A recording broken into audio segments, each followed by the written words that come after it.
গল্পের শুরুতে জ্যাং হিউক নামের এক ছেলেকে জন্ডিসে আক্রান্ত হওয়ার কারণে হসপিটালে ভর্তি করা হয়। তার দেখাশোনা করে ডায়ুন নামের একজন নার্স। জ্যাং ডায়ুনকে বলে কয়েকদিনের মধ্যেই তাকে তার নতুন জবে জয়েন করতে হবে। ডায়ুন বলে জবে জয়েন করার আগে আপনাকে সুস্থ হতে হবে। এরপর সে তাকে রেস্ট করতে বলে চলে যায়। কিছুক্ষণ পর জ্যাংয়ের বাবা মা সেখানে আসে, কিন্তু তারা ইনফেক্টেড হওয়ার ভয়ে তার কাছে যায় না। পাশের ফিটে থাকা পেশেন্টরা জ্যাংকে নিয়ে আজে বাজে কথা বলে। তাদের মধ্যে একজন তার বন্ধুকে বলে, দেখো আমার হাতটা ওই জন্ডিস রোগীর মতো হলুদ হয়ে যাচ্ছে। তাদের কথাবার্তা শুনে জ্যাংয়ের বাবা মা তাকে লাভ ইউ বলে সেখান থেকে পালিয়ে যায়। পরদিন সকালে যখন ডায়ুন এসে জ্যাংয়ের স্ট্রেচারের সামনে থেকে পর্দা সরায়, তখন বাকি পেশেন্টরা তাকে পর্দা সরাতে বারণ করে। তারা ডায়ুনকে বলে এই মোটা খরগোশটার হেপাটাইটিস বি হয়েছে, যেটা খুবই মারাত্মক।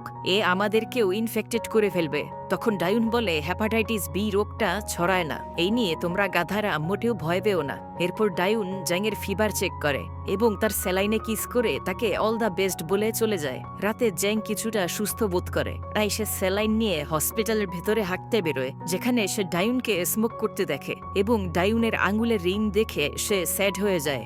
ডায়ুন তাকে বলে সে সিঙ্গেল, এই রিংটা তার বাবা মা তাকে দিয়েছে। এই শুনে জ্যাংয়ের মন ভালো হয়ে যায়। তখনই হঠাৎ সেখানে একজন রাগী নার্স চলে আসলে ডায়ুন সিগারেটটি উল্টা করে ধরে জ্যাংকে শাসন করতে থাকে, বলে হসপিটালে স্মোক করা নিষেধ এবং আমি সিগারেটের স্মেল মোটেও সহ্য করতে পারি না। জ্যাং তাদের কাছে ক্ষমা চেয়ে চলে যায়। পরদিন ডায়ুন যখন জ্যাংয়ের কাছে আসে, তো সে গতরাতে তার অপরাধ জ্যাংয়ের ঘাড়ে চাপানোর জন্য তার কাছে ক্ষমা চায়। জ্যাং বলে সে কিছুই মনে করেনি। তার কিছুক্ষণ পরে যখন সে তার স্পটে সিগারেট খেতে যায়, তো সে দেখে জ্যাং সেখানে স্মোক করছে। সে তার উপর প্রচণ্ড রেগে যায় এবং তাকে সিগারেট খেতে নিষেধ করে। তারপর সে যখন জ্যাংয়ের স্যালাইন লাগাতে যায়, দেখতে পায় জ্যাং তার মোবাইল স্ক্রিনে লিখে রেখেছে, আমি আর কখনোই স্মোক করব না। পরদিন সকালে জ্যাং ডায়ুনকে অনেকগুলো টেস্টি খাবার খাওয়ায়। ডায়ুনের কাছে খাবারগুলো ভীষণ ভালো লাগে। কয়েকদিনের মধ্যেই তারা একে অপরের খুব কাছে চলে আসে। পরদিন ডক্টর চেক আপ করতে এসে জ্যাংকে বলে, তুমি এখন সম্পূর্ণ সুস্থ, আগামীকাল বাড়ি চলে যেতে পারবে। জ্যাং ডক্টরকে বলে, আমার মনে হয় আমি সম্পূর্ণ সুস্থ হইনি, তাই আরো কয়েকদিন আমাকে হসপিটালে থাকা উচিত। ডক্টর বলে তুমি যেতে পারো এবং কয়েকদিন পর পর চেক আপের জন্য এখানে আসতে পারো। রাতের বেলা জ্যাং ডায়ুনের জন্য ফুল নিয়ে বসেছিল, কিন্তু ডায়ুনের বদলে সেই রাগী নার্স চলে আসে। ফুল দেখে সে ভাবে জ্যাং তাকে পছন্দ করে, কিন্তু জ্যাং তার মুখের উপর পর্দা লাগিয়ে দেয়। পরদিন জ্যাং যখন চলে যাচ্ছিল, তখন ডায়ুন হসপিটালে ছিল না। সে কোনো কারণে কয়েকদিনের জন্য ছুটি নিয়েছে। জ্যাং যাওয়ার আগে নার্সদের লিস্ট থেকে যখন ডায়ুনের ফোন নাম্বার নিতে যায়, ঠিক তখনই সেই রাগী নার্স এসে বলে, তুমি এখানে কি করছো? জ্যাং ডায়ুনের ফোন নাম্বারের 11টি সংখ্যার মধ্যে 7টি সংখ্যা নোট করতে পেরেছিল, তাই বাকি 4টি সংখ্যার জন্য সে এক বিশাল লিস্ট তৈরি করে এবং এক এক করে প্রত্যেকটা নম্বরে ফোন করে। অনেক চেষ্টা করে সে ফাইনালি ডায়ুনকে পেয়ে যায়। ডায়ুন তাকে বলে, তুমি আমার ফোন নাম্বার কোথায় পেলে এবং তুমি আমাকে ফোন কেন করেছো? জ্যাং বলে, আমি তোমাকে পছন্দ করি। তার কথা শুনে ডায়ুন তাকে বলে, আমি বাসায় একা থাকি, তুমি চাইলে আসতে পারো। তখনই জ্যাং দৌড়ে তার বাবার রুমে চলে আসে, তার গাড়ির চাবি নিয়ে বেরিয়ে পড়ে। বিদ্যুতের গতিতে ডায়ুনের বাড়ি চলে আসে। ডায়ুন তাকে তার পাশে বসতে বলে, কিন্তু জ্যাং লক্ষ্য করে ডায়ুনের খুব মন খারাপ, এজন্য সে ওইখান থেকে চলে আসতে নেয়। তো ডায়ুন তাকে বলে, আমি কি তোমাকে জড়িয়ে ধরে ঘুমাতে পারি? এরপর সে জ্যাংকে জড়িয়ে ঘুমিয়ে পড়ে। তখন জ্যাং তার সাথে ইন্টিমেট হতে চায়। সে বলে এই ভুল আর কখনোই করবে না। পরদিন সকালে ডায়ুন ঘুম থেকে উঠে দেখে জ্যাং তার জন্য ব্রেকফাস্ট বানিয়েছে এবং সে তার ঘরের নষ্ট বাল্বটি চেঞ্জ করে দিয়েছে। বাল্বটি চেঞ্জ করার কারণে সে প্রচণ্ড খুশি হয়ে কান্না করে দেয়। এই ব্যাপারটা আমরা গল্পের শেষে বুঝতে পারবো। সে ইমোশনাল হয়ে তাকে কিস করে দেয়। মোটা খরগোশ সাথে সাথে অ্যাক্টিভ হয়ে যায়। ডায়ুন তাকে থামিয়ে দেয়। ধীরে ধীরে জ্যাং এবং ডায়ুনের প্রেম গভীর হতে থাকে। জ্যাং তার সাথে দেখা করার জন্য প্রত্যেক দিন হসপিটালে যেত। সে ডায়ুনকে তার বাবার গাড়িতে করে প্রত্যেক দিন ঘুরতে নিয়ে যেত। এমনকি সে ডায়ুনের বাড়ি সাফ সাফাই করে দিত। এরপর সে একদিন লক্ষ্য করে ডায়ুনের আঙুলে রিংটা নেই। সে জিজ্ঞেস করলে ডায়ুন বলে রিংটা কোথাও হারিয়ে গিয়েছে। তারপর একদিন ডায়ুন জ্যাংকে বলে, আমার কাছে জেজু আইল্যান্ড ট্রিপের 2টো টিকিট রয়েছে, তুমি কি আমার সাথে যাবে? জ্যাং রাজি হয়ে যায়। এরপর তারা ট্রিপের জন্য শপিং করতে যায়, যেখানে ডায়ুন তাদের দুজনের জন্য ম্যাচিং করে টি শার্ট কিনে। কিন্তু সবচেয়ে বড় সাইজের টি শার্টও জ্যাংয়ের গায়ে অনেক বেশি টাইট হয়, এই জন্য জ্যাংয়ের খুব মন খারাপ হয়। পরদিন ডায়ুন জেজু আইল্যান্ড যাওয়ার উদ্দেশ্যে এয়ারপোর্টে জেং এর জন্য ওয়েট করছিল। যখন জেং এয়ারপোর্টে আসে, ডায়ুন তাকে সেম তার মতো এক জোড়া জুতা গিফট করে। জেং এর কাছে জুতো জোড়া খুব পছন্দ হয়। সে বলে, তুমি দেখে নিও, পরের ক্রিসমাস আসার আগেই আমি ওয়েট কমিয়ে একদম ফিট হয়ে যাব, তখন আমরা ম্যাচিং করে টি শার্টও পরবো। সে জুতো পরে ডায়ুনকে দৌড়ে দেখায়। তখনই সিন শিফট হয়ে স্লিম জ্যাংকে দেখানো হয়। আমরা দেখতে পাই জ্যাং একদম ফিট হয়ে গিয়েছে। সে এখন ডায়ুনের বাসায় থাকে। তারা একে অপরকে প্রচন্ড ভালোবাসে। প্রতিদিন জ্যাং অফিসে যাওয়ার আগে ডায়ুনের জন্য ব্রেকফাস্ট বানাতো এবং বাসার আবর্জনাগুলো ডাস্টবিনে ফেলে যেত। কিন্তু আজ জ্যাং যখন তার অফিসে যায়, তখন তার বস তাকে বলে, আমি তোমার ট্রান্সফার একটি বড় মাল্টিন্যাশনাল কোম্পানিতে করে দিয়েছি। সন্ধ্যায় যখন ডায়ুনের কাজ শেষ হয়, তখন সে দেখে জ্যাং একটি নতুন গাড়ি নিয়ে তার জন্য অপেক্ষা করছে। জ্যাং বলে, এটা আমার নতুন গাড়ি। সে তাকে একটি রিংও গিফট করে এবং তাকে বলে, আমার ট্রান্সফার একটি বড় কোম্পানিতে হয়ে গিয়েছে, এর জন্য আমাকে অন্য শহরে থাকতে হবে। কিন্তু তুমি চিন্তা করো না, আমি 2-1 দিন পর পর তোমার সাথে দেখা করতে আসব। পরদিন জ্যাং যখন তার অফিসের উদ্দেশ্যে বেরোয়, তখন সে দেখে লোকজন গাড়িতে বসেই অফিসের জন্য রেডি হচ্ছে। তখন সে বলে, এরা কেন জলদি ঘুম থেকে উঠে রেডি হতে পারে না। জ্যাং যখন অফিসে পৌঁছায়, তখন নতুন বস তাকে তার ক্লায়েন্টদের সাথে পরিচয় করায় এবং আজ সেই অফিসে ইয়ং নামের একটি মেয়েও জয়েন করেছে। জ্যাং এবং ইয়ং একই সাথে নতুন প্রজেক্টে কাজ করবে, কিন্তু ইয়ং সব সময় অদ্ভুতভাবে জ্যাংয়ের দিকে তাকিয়ে থাকে।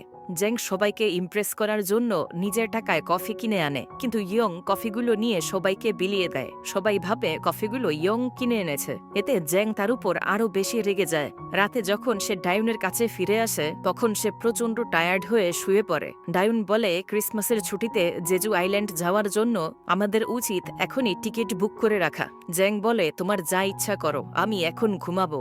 পরদিন সমস্ত এমপ্লয়ি তাদের নিজ নিজ ডিজাইন ক্লায়েন্টকে সাবমিট করে। ক্লায়েন্ট ইয়ং এর ডিজাইনটা পছন্দ করে, কিন্তু জ্যাং তাদেরকে বলে ইয়ং এর প্রজেক্টের ব্রিজটা ঝড় বন্যা সহনীয় নয়। তখন তাদের বস ইয়ংকে সেই প্রজেক্টটা নতুন করে ডিজাইন করতে বলে এবং জ্যাংকে ইয়ং এর ডিজাইনটার দিকে নজর রাখতে বলে। এখন জ্যাং ইয়ংকে ঠিক সেইভাবে বিরক্ত করতে শুরু করে যেমনটা সে তার সাথে করেছিল।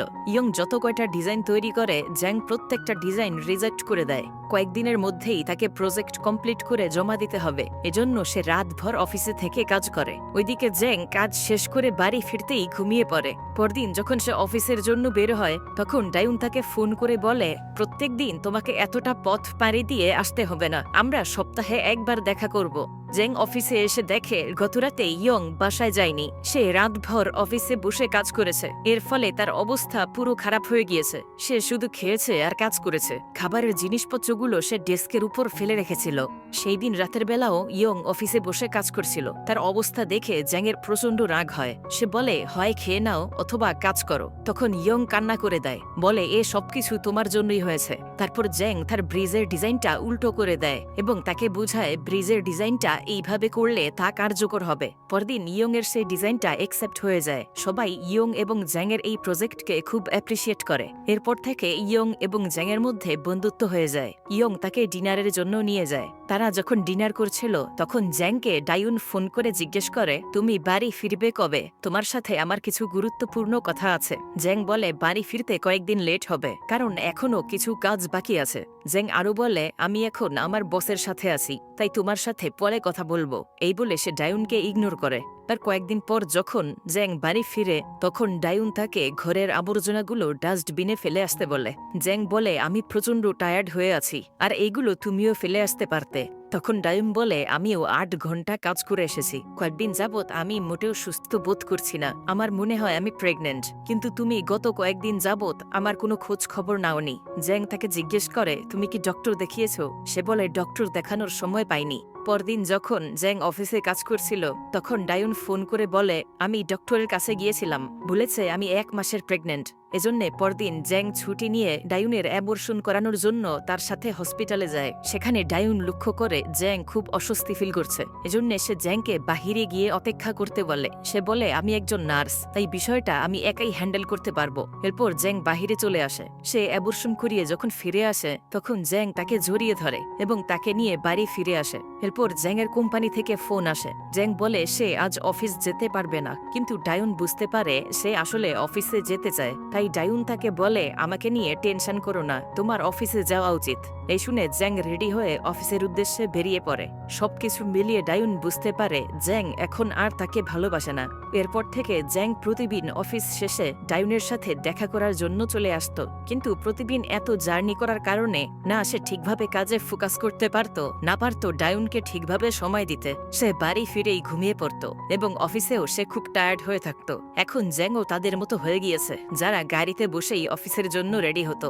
একদিন যখন অফিস শেষে জ্যাং বাড়ির উদ্দেশ্যে বের হবে, তখন ইয়ং এসে তার কোলে বসে পড়ে এবং তাকে বলে, আজ তুমি বাড়ি যেও না, আমার সাথে বাহিরে চলো। এই জন্য সে তার সাথে বাহিরে ঘুরতে চলে যায়। ধীরে ধীরে সে ইয়ং এর সাথে অনেক বেশি টাইম স্পেন্ড করতে থাকে। এরপর একদিন জ্যাং ডায়ুনের সাথে শপিং করতে যায়, যেখানে সে ভুলবশত ডায়ুনকে ইয়ং বলে ডেকে ফেলে। তাই ডায়ুন তাকে জিজ্ঞেস করে, ইয়ং আসলে কে?